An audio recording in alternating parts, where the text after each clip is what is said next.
राधे राधे दोस्तों। आज मैं आपको एक बहुत ही सुंदर श्री कृष्ण की लीला कथा सुनाने जा रही हूँ। एक राज्य में श्री कृष्ण जी का बहुत ही सुंदर मंदिर था। वहाँ के राजा रानी अक्सर भगवान के दर्शन के लिए मंदिर में जाते थे। राजा के यहाँ कोई संतान नहीं थी। एक दिन वे श्री कृष्ण से कहते हैं, हे दामोदर, आपकी कृपा से मेरे पास सब कुछ है, लेकिन मेरे यहाँ कोई संतान नहीं है। आप मुझे संतान दे दीजिए। मैं अपनी पहली संतान आपको भेंट कर दूंगा। इस तरह से भगवान के आशीर्वाद से रानी गर्भवती हो जाती है और 9 महीने बाद एक कन्या को जन्म देती है। कुछ दिनों बाद राजा रानी उस कन्या को लेकर भगवान के दर्शन के लिए जाते हैं। हे दामोदर, आपके आशीर्वाद से हमें संतान सुख मिला है, लेकिन अपने वचन के अनुसार मेरी पहली संतान मैं आपको भेंट करना चाहता हूँ। आप मुझे रास्ता दिखाइए, मैं क्या करूँ? रात को भगवान श्री कृष्ण राजा के स्वप्न में आते हैं। हे राजन, आपकी कन्या देवी लक्ष्मी का स्वरूप है। जब यह 16 वर्ष की हो जाएगी तब मैं आपको बताऊंगा कि इसका विवाह किसके साथ करना है। और सुबह राजा रानी को भी ये बातें बताते हैं। फिर वे उस कन्या का नाम पद्मावती रखते हैं। अब पद्मावती अपने माता पिता के घर खेलती कूदती इस प्रकार बढ़ने लगी जिस प्रकार शुक्ल पक्ष का चंद्रमा बढ़ता है। उधर एक गांव में जयदेव नाम का एक व्यक्ति रहता था। उसके माता पिता उसके बचपन में ही चल बसे थे। जयदेव विष्णु जी भगवान का अंश थे।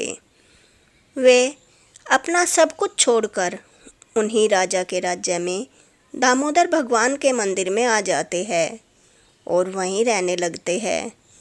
जब पद्मावती 16 वर्ष की हो जाती है तब एक दिन भगवान श्री कृष्ण राजा को स्वप्न में दिखाई देते हैं। राजन, पद्मावती 16 वर्ष की हो चुकी है। अब आपको इसका विवाह कर देना चाहिए। मेरे मंदिर में जयदेव नाम का एक भक्त रहता है जो मेरा ही स्वरूप है। आप पद्मावती का विवाह जयदेव से कर दीजिए। जब सुबह राजा जागते हैं, उन्हें रात का स्वप्न याद आता है और वे रानी व अपनी बेटी पद्मावती को सारी बातें बताते हैं। उसके बाद राजा रानी और पद्मावती को लेकर मंदिर जाते हैं और वे मंदिर में जाकर जयदेव से मिलते हैं और जयदेव से पद्मावती से विवाह करने के लिए कहते हैं। लेकिन जयदेव पद्मावती से विवाह करने के लिए इनकार कर देता है। नहीं राजन, मैं पद्मावती से विवाह नहीं कर सकता, क्योंकि पद्मावती एक राजकुमारी है और मैं एक वैरागी। मेरे पास राजकुमारी पद्मावती कैसे खुश रहेगी? नहीं नहीं बेटा, ये भगवान श्री कृष्ण का आदेश है। आपको राजकुमारी पद्मावती के साथ विवाह करना होगा। उसके बाद जयदेव पद्मावती से विवाह करने के लिए मान जाते हैं और फिर राजकुमारी पद्मावती और जयदेव का विवाह राजा बड़े ही धूमधाम से करते हैं। एक दिन जयदेव को भगवान दामोदर स्वप्न में दिखाई देते हैं। वे उनसे कहते हैं, जयदेव, तुम्हें गीत गोविंद की रचना करनी है। परंतु प्रभु, मुझसे तो कविता लिखनी नहीं आती। जयदेव, तुम लिखना तो शुरू करो। मेरी लीलाओं की अनुभूति तुम्हें होती रहेगी और तुम वह प्रसंग अपने गीत गोविंद में लिखते रहना। सुबह उठकर जयदेव पद्मावती से कहते हैं, पद्मावती, मुझे रात स्वप्न में भगवान दामोदर दिखाई दिए। उनकी आज्ञा है कि मैं गीत गोविंद की रचना करूं। स्वामी, ये तो हमारा अहोभाग्य है। आपको गीत गोविंद की रचना आज से ही शुरू कर देनी चाहिए। अब जयदेव गीत गोविंद लिखना शुरू कर देते हैं। अब उन्हें श्री कृष्ण की लीलाओं की जो भी अनुभूति होती वे गीत गोविंद में लिख देते। एक दिन जयदेव को श्री कृष्ण की ऐसी लीला की अनुभूति होती है जो बहुत ही विलक्षण थी। श्री कृष्ण राधा विरह में तड़प रहे थे और वे राधा रानी से कह रहे थे, हे राधे, आप अपने चरण मेरे मस्तक पर रख दीजिए। ये मुझे कैसी लीला का अनुभव हुआ है। अखिल कोटि पूरे ब्रह्मांड के स्वामी श्री कृष्ण राधा रानी से कह रहे हैं कि आप अपने चरण मेरे मस्तक पर रख दीजिए। यह रचना मैं कैसे दुनिया के सामने लाऊंगा, यह तो बहुत ही मुश्किल है। और जयदेव की कलम रुक जाती है, वो गीत गोविंद लिखना बंद कर देते हैं। पद्मावती, मैं नहाने जा रहा हूँ। आकर जिस लीला का मुझे अनुभव हुआ है मैं वह लीला लिखूँगा। ठीक है स्वामी, जब तक मैं खाना बना लेती हूँ, आप आकर खाना खाकर वह रचना लिख लीजिए। और जब जयदेव नहाने के लिए नदी में गए तब भगवान श्री कृष्ण जयदेव का रूप लेकर उनके घर आते हैं। वे सोचते हैं कि जयदेव को जिस अनुभूति को लिखने में संकोच हो रहा है वह अनुभूति मैं ही लिख देता हूँ। अरे स्वामी, आप इतनी जल्दी आ गए, आप नहाकर नहीं आए? हाँ पद्मावती, मैं रास्ते से वापस आ गया। मैंने सोचा पहले मैं यह लीला लिख लेता हूँ, कभी मैं यह भूल जाऊँ। और भगवान श्री कृष्ण जयदेव के रूप में बैठकर वह लीला लिखने लगते हैं। और वह लीला लिखकर वे पद्मावती के हाथ का खाना खाते हैं और चले जाते हैं। तभी जयदेव नहाकर वापस आते हैं। तब पद्मावती भोजन कर रही थी। अरे पद्मावती, आज तुम मेरे से पहले ही भोजन करने लगी। तुम्हारा तो नियम है कि पहले तुम मुझे भोजन करवाती हो, उसके बाद खुद भोजन करती हो।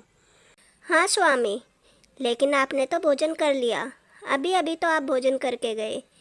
नहीं, मैं तो अभी नहाकर आया हूँ नदी से। नहीं स्वामी, आप तो जब ही आ गए थे और आपने पहले वह लीला कथा लिखी, उसके बाद आपने भोजन किया और उसके बाद आप चले गए थे। तब जयदेव जाकर देखते हैं जिस लीला की उन्हें अनुभूति हुई थी वह उसमें लिखी हुई थी।